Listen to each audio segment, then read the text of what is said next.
What is going on to all my movie fans out there, and welcome back to my channel. My name is Elliot, and this is MovieFiles. Today we are here to discuss the 34th feature-length film who I consider to be one of the greatest directors of all time, Steven Spielberg.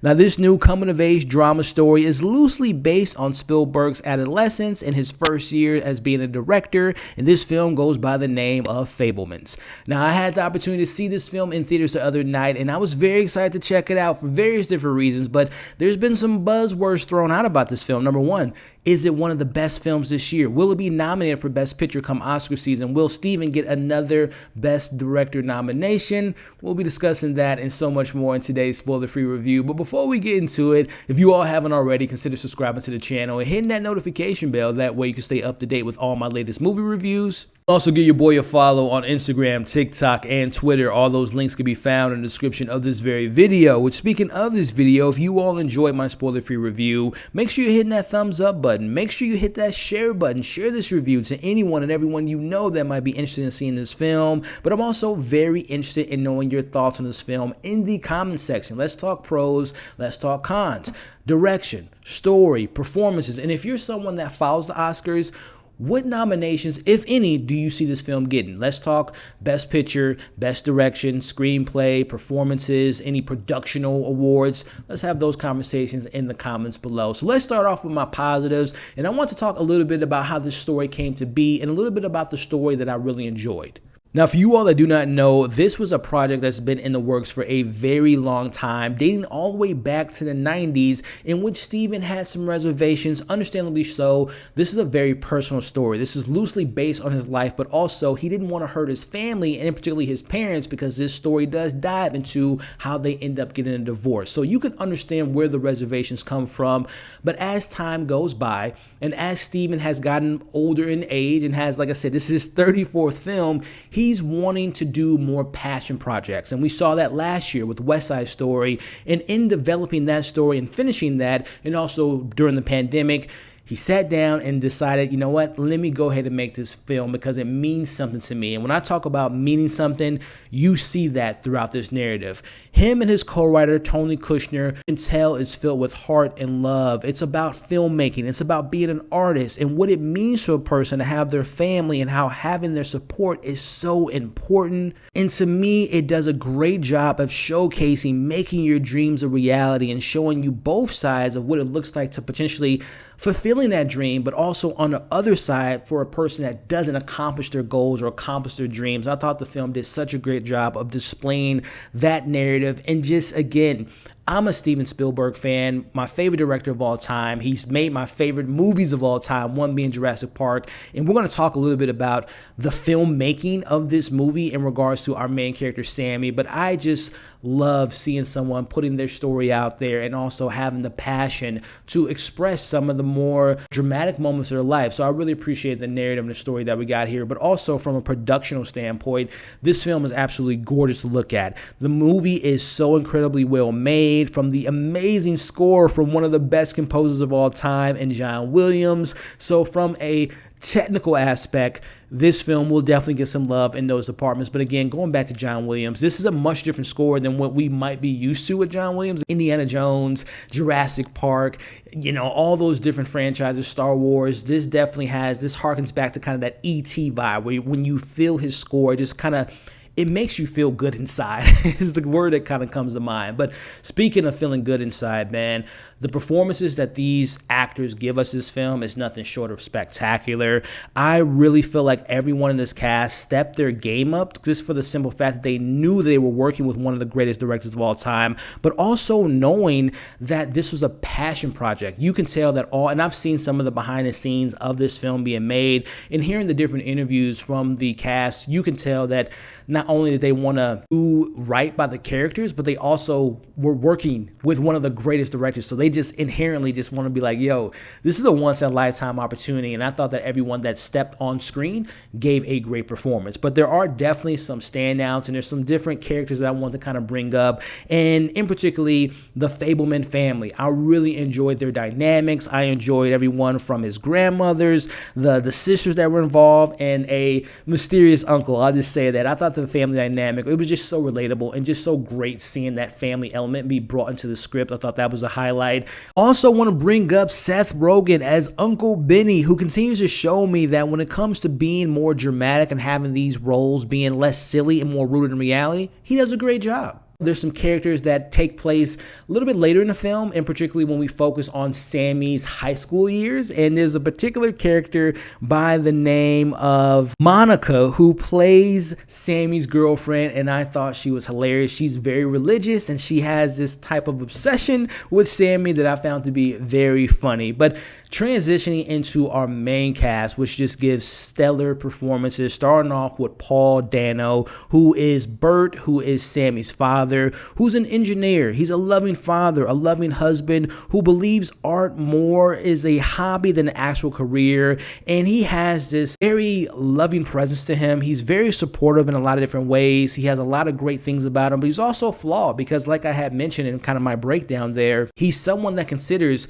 filmmaking, playing music, being an artist as a hobby more so than a career. So there's that conflict within the house that we'll talk about with his wife a little bit later. But Paul Dano could do no wrong in my eyes. I thought he was great, and I'll get to a little bit later. I wish we would have gotten a little bit more of Paul Dano, but when he was on screen, he did a great job. But pivoting over to my first time being introduced to this young man by the name of Gabriel LaBelle, who plays our lead character by the name of Sammy. He is very charismatic. He's so charming, but at the same time, he's a product of his mother by showing how much he loves art and making movies, and sometimes that puts a strain on the relationship that we see Sammy going through in this film.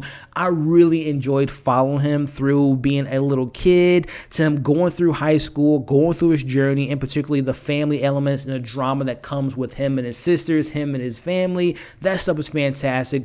But again, going back to Sammy as a young kid, it brought me back to being a kid, and in particularly Steven Spielberg. As I mentioned, Jurassic Park is my favorite film of all time. Seeing those dinosaurs for the first time, and I didn't see it in theaters, Jurassic Park. I saw it at home for the first time, and I've seen it in theaters since then. But just being a little kid and just picture myself as Sammy, seeing those when this film takes place in the mid 50s, early 60s, and just seeing the greatest show on earth and seeing the particular scene of the trains crashing, and just me being a kid and just thinking about those dinosaurs coming to life. It just brought so many things home to me, and it was made it just so heartwarming to see those moments and seeing magic and seeing the cinema. And I'm a big cinephile myself, just seeing all those stuff take place and seeing how that shaped Sammy throughout his adolescence years to become a teenager was just such a great journey to explore. But I got to talk about my favorite performance of this film, someone that carried the emotional weight and was responsible of bringing all the emotional resonance to the story and excels at it tenfold. I'm talking about the one and only Michelle Williams,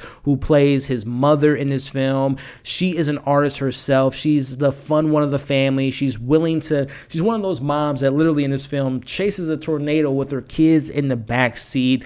I love her performance. And speaking of backseat, as I briefly mentioned in her breakdown there, she's an artist herself. She plays the piano. She's a singer, but she is a wife and a mother of 3. So her career had to kind of put on the side. So what did that kind of do to her character? As you'll see in the film, it kind of built this resentment and this kind of another life type of scenario, and it kind of comes out in a very interesting way. But again, Michelle Williams never fails to impress. She is just a generational type of actress for me. And again, going back to those awards, I wouldn't be surprised if we see her name get brought up. That's type of a performance she gives. She gives an award-winning, potentially winning performance, definitely nominated performance, but I can see her winning the award. She was fantastic in this film, and I thought she just excelled at everything she was given. Again, some of the best moments, loving moments, some of the heartbreaking moments comes from Michelle Williams as the mother, and she was absolutely fantastic. But let me go back to one of my favorite elements of this movie, which is the filmmaking and seeing our character Sammy falling in love with movies and attempting to recreate that magic I was talking a little bit about earlier,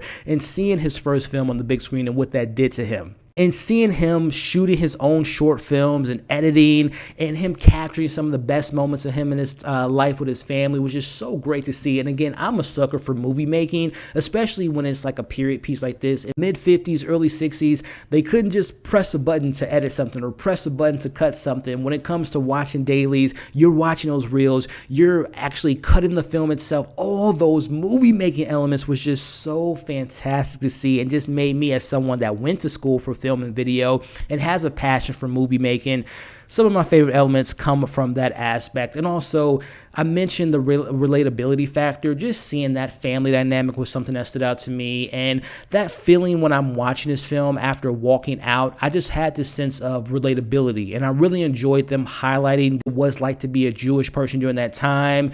And again, the word that comes to mind is after I walked out, it was like this warm feeling that just came over me walking out of this film. That's something that I always look forward to in seeing a film like this. Let's get into my criticisms, getting the small things out of the way first. I was never bored while watching this movie, but I will say at 2.5 hours, I felt like there could have been about 10 to 15 minutes slimmed off or chopped off of this film. It felt a little bit too long in the tooth. Never bored, but it could have been, like I said, 10 to 15 minutes could have been taken out of this movie. And selfishly, I briefly mentioned it. I'm such a Paul Dano fan. I thought he was great. And it makes sense why he's not in the film that much, because he is a father that works a lot and trying to push the envelope with technology.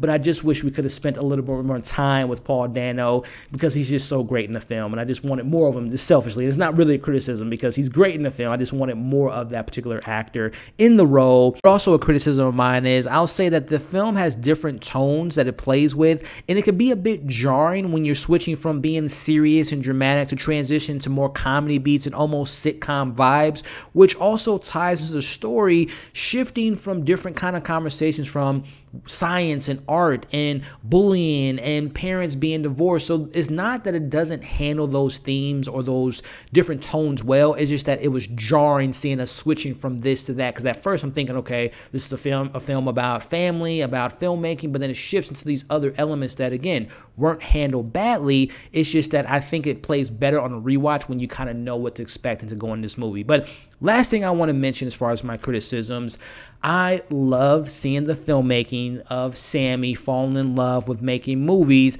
I just personally wish it would have dove a little bit deeper into maybe more of the struggles about getting into the film world, especially knowing that this is loosely based on Steven's life. So I wish it was a little bit more of that in this film. Before we get into my score, and if you all should give this film a watch, and if there'll be any nominations given to it, in my personal opinion, if you all haven't already, make sure to like this review, share this review, leave your thoughts in the comments, and of course, subscribe to the channel. Overall, I really love seeing this story of how chasing your dreams can be so rewarding when you have the support of your loved ones. Which, speaking of your loved ones, your family can be both a gift and a curse sometimes, but ultimately, I really love how the film captures the elements of Steven's life and how those moments shaped him in becoming one of the greatest storytellers of all time. The production of this film was fantastic, the performances were phenomenal, and ultimately, this film is going to land in my top 5 best films this year. I'm going to give The Fabelmans a 4.5 out of 5, and after seeing it, I definitely see it getting nominated for Best Picture, Best Direction, Michelle Williams getting some Oscar nominations, and maybe even winning, and I wouldn't be surprised if it gets maybe a nomination for Best Screenplay and John Williams score. So definitely check this out, and when you do, let me know your pros and your cons, your thoughts on all the things we talked about in this film, and do you think it will get those nominations, and will it win? Let's talk about that in the comments. If you stuck around to this point in the video, put in the comments right now, hashtag Steven Spielberg is the GOAT. You all are awesome. Hope you enjoyed this review. Just a friendly reminder before you all leave, be sure to like, share, comment, subscribe to the channel, and hit that notification bell. That way you don't miss out on any of my upcoming Oscar nominated movies, because this is that time of the year, ladies and gentlemen. So again, from me to you, I appreciate you all. As you can see on the screen now, come and join the community. Check out my other movie reviews from this year. Check out my most recent review, and we'll catch you all on the next breakdown.